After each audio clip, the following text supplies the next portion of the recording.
ಮಾಡ್ತಾರೋ ಅವರು ಕೂಡ ಟ್ಯಾಕ್ಸ್ ಕಟ್ಟೋ ಅಂತ ಒಂದು ಬೆಳವಣಿಗೆನ ಇಟ್ಕೊಳ್ಳೇಬೇಕು. ಇನ್ನು ಕಮರ್ಷಿಯಲ್ ಪರ್ಪಸ್ಗೆ ಇಷ್ಟೆಲ್ಲ ಪ್ರೋಸೆಸ್ ಆದ್ಮೇಲೆ ಕಮರ್ಷಿಯಲ್ ಇನ್ಶೂರೆನ್ಸ್ ಅಂತಾನೆ ಬರ್ತದೆ. ಆ ಇನ್ಶೂರೆನ್ಸ್ ಪ್ರಕಾರ ಆ ಇನ್ಶೂರೆನ್ಸ್ ಸಂಸ್ಥೆಯವ್ರುಗಳು ಆ ಬೈಕ್ಗಳಿಗೆ ಯಾವ್ಯಾವ ರೀತಿ ಇನ್ಶೂರೆನ್ಸ್ಗಳನ್ನ ಒದಗಿಸುವಂತ ಕೆಲಸ ಮಾಡ್ತಾರೋ ಅದು ಇನ್ಶೂರೆನ್ಸ್ ಇಲಾಖೆಗೆ ಬಿಟ್ಟಿದ್ದು. ಟ್ರಾನ್ಸ್ಪೋರ್ಟ್ ಡಿಪಾರ್ಟ್ಮೆಂಟ್ ಅವರು ಈ ಒಂದು ಬೆಳವಣಿಗೆನ ಮಾಡ್ಬೇಕು. ಆಮೇಲೆ uniform, must and should uniform, pant shirt. ನಮ್ಮ ಆಟೋದವ್ರಿಗೆ ಹೆಂಗೆ ಕಾಕಿ ಅಂತ ಕೇಳ್ತಾರೆ, ಕಾರ್ ಅವ್ರಿಗೆ ಹೆಂಗೆ ವೈಟ್ ಅಂಡ್ ವೈಟ್ ಅಂತ ಕೇಳ್ತಾರೆ, ಇತರೆ ಚಾಲಕರುಗಳಿಗೆ ಏನು ಯೂನಿಫಾರ್ಮೇ ಕೇಳ್ತಾರೆ. ಈ ಟೂ ವೀಲರ್ ಓಡಿಸುವಂತವನ್ಗೂ ಕೂಡ ಮಸ್ಟ್ ಅಂಡ್ ಶುಡ್ ಇರಲೇಬೇಕು, ಯೂನಿಫಾರ್ಮ್ ಇರಲೇಬೇಕು. ಆಮೇಲೆ ನಮ್ಮ ಹೈಕೋರ್ಟು ಈ ಆಪ್ ಆಧಾರಿತ ಸಂಸ್ಥೆಗಳು ಇಲ್ಲಿ ಅಗ್ರಿಗೇಟರ್ ಲೈಸೆನ್ಸ್ ತಗೊಳ್ಬೇಕು ಅಂದ್ರೆ 2016ರಲ್ಲಿ ಇದೇ ಹೈಕೋರ್ಟ್ 260 ಪುಟಗಳ ಒಂದು ಆದೇಶನ ಕೊಟ್ಟಿತ್ತು. ಅದರಲ್ಲಿ ಮೂಲ ನಿವಾಸಿಗಳು ಇಲ್ಲಿ ಚಾಲಕರ ಕೆಲಸ ಮಾಡಬೇಕು, ಅವರು ಸತತವಾಗಿ ಇಲ್ಲಿ 2 ವರ್ಷ ಕರ್ನಾಟಕದಲ್ಲಿ ನೆಲೆಸಿರ್ಬೇಕು, ಅವನು ಕನ್ನಡನ ಸುಲಲಿತವಾಗಿ ಮಾತಾಡೋದಕ್ಕೆ ಬರಬೇಕು, ಕನ್ನಡದಲ್ಲಿ ಅವನಿಗೆ ವ್ಯವಹರಿಸಕ್ ಬರಬೇಕು ಅನ್ನೋ ರೀತಿಯಲ್ಲಿ ಈ ಆಪ್ ಸಂಸ್ಥೆಗಳಿಗೆ ಹೈಕೋರ್ಟ್ ಆದೇಶ ಕೊಟ್ಟಿರುವಂತದ್ದು.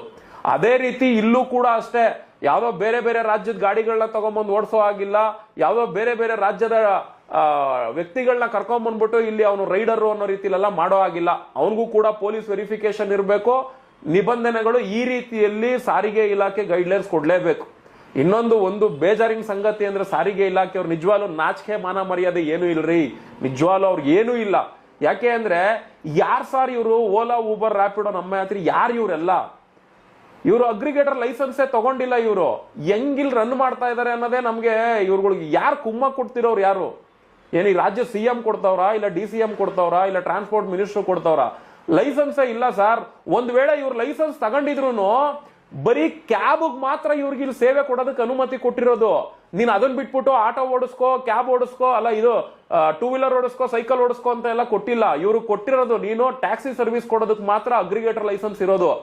ಇವ್ರು ಮನ್ಸಕ್ ಬಂದಂಗೆಲ್ಲ ಇವ್ರುಗಳು ಇಲ್ಲಿ ಬಂದು ರೆಡ್ ಕಾರ್ಪೆಟ್ ಹಾಸಿ ನಮ್ಗೆ ಇಲ್ಲಿ ಬಿಸ್ನೆಸ್ ಮಾಡಕ್ ಜಾಗ ಕೊಟ್ಬಿಟ್ಟವ್ರೆ ಅನ್ಬಿಟ್ಟು ಈ ರೀತಿ ಮನ್ಸಕ್ ಬಂದಂಗೆಲ್ಲ ಇವ್ರು ಹಿಂಗ್ ಮಾಡ್ತಾ ಇರೋದಿದೆಯಲ್ಲ, ಇದನ್ನೆಲ್ಲ ನೋಡ್ತಿದ್ರೆ ನಿಜವಾಗ್ಲೂ ನಾಮರ್ದಗಳ ಸರ್ಕಾರನ ಇವುಗಳು, ಬರುವಂತ ಸರ್ಕಾರಗಳು ಎಲ್ಲವೂ ನಾಮರ್ದಗಳೇನ ಅನ್ನೋ ರೀತಿಯಲ್ಲಿ ನಮ್ಗೆ ಅನ್ನಿಸ್ಬಿಟ್ಟಿದೆ. ಸರ್, ಈಗ ಕಂಪ್ನಿಗಳಿಗೆ ಬೈಕ್ ಟ್ಯಾಕ್ಸಿ ಮೇಲೆ ಯಾಕೆ ಒಲವು? ನಿಮ್ಮಲ್ಲೂ ಈಗ ಕ್ಯಾಬ್ ಆಟೋದಲ್ಲೂ ಕಮಿಷನ್ ಸಿಗುತ್ತೆ, ಬೈಕಲ್ಲೂ ಕಮಿಷನ್ ಸಿಗುತ್ತೆ, ಆದ್ರೂ ಯಾಕೆ ಸರ್ ಕಂಪ್ನಿಗಳಿಗೆ ಯಾಕೆ ಒಲವು ಅಂದ್ರೆ ನೋಡಿ ಸರ್, ಕಂಪ್ನಿ ಇವಾಗ ಉದಾಹರಣೆಗೆ ನೋಡಿ, ರ್ಯಾಪಿಡೋ ಅನ್ನೋ ಈ ಒಂದು ಸಂಸ್ಥೆ ಬಂತಲ್ಲ, ಇವನ್ ಯಾವ ಬೇಸ್ ಮೇಲೆ ಬಂದಿದ್ ಗೊತ್ತಾ ಸರ್? ನಾನು ಬೈಕ್ ಸರ್ವಿಸ್ ಕೊಡ್ತೀನಿ ಅಂತ ಬಂದಿದ್ದು. ಈಗ ಓಲಾ ಊಬರ್ ಅಲ್ಲಿ ಬೈಕ್ ಸರ್ವಿಸ್ ಇರ್ಲಿಲ್ಲ, ಬರೀ ಕ್ಯಾಬ್ ಮತ್ತೆ ಆಟೋ ರನ್ ಆಗ್ತಾ ಇತ್ತು. ಇವನು ಬಂದಿದ್ದೇ ನಾನು ಬೈಕ್ ಸರ್ವಿಸ್ ಕೊಡಕ್ಕೆ ಅಂತ.